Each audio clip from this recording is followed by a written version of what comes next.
J'ai ignoré les appels de mon père pendant un mois. Je n'aurais pas dû. C'était un samedi matin, je me préparais pour une sortie avec ma compagne. Mon téléphone a sonné, c'était mon père. Je l'ai ignoré.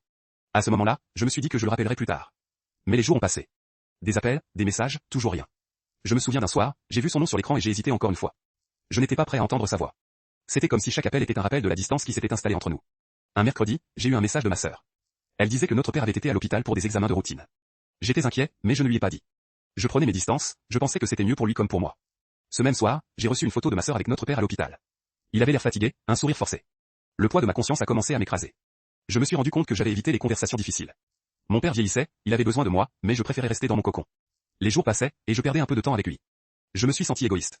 L'idée de le perdre sans lui avoir dit ce que je ressentais me terrifiait. Un matin, j'ai pris mon courage à deux mains. J'ai composé son numéro. Le cœur battant, j'ai espéré qu'il n'ait pas oublié ma voix. Quand il a répondu, sa voix tremblait légèrement. Je lui ai dit que je pensais à lui, que je voulais le voir. J'ai entendu son soupir de soulagement. Après un échange maladroit, nous avons convenu d'un rendez-vous pour le week-end. Ce week-end-là, nous nous sommes retrouvés dans le parc où nous allions souvent quand j'étais enfant. Quand je l'ai vu, j'ai compris ce que j'avais failli perdre. Nous avons discuté pendant des heures. Je ne suis pas reparti sans lui dire que je l'aimais. Je ne l'oublierai jamais. Ignorer ses appels n'était pas un choix, mais une fuite. Maintenant, je suis là, prêt à écouter, à partager. Je sais que je ne recommencerai plus. Abonnez-vous pour plus d'histoires.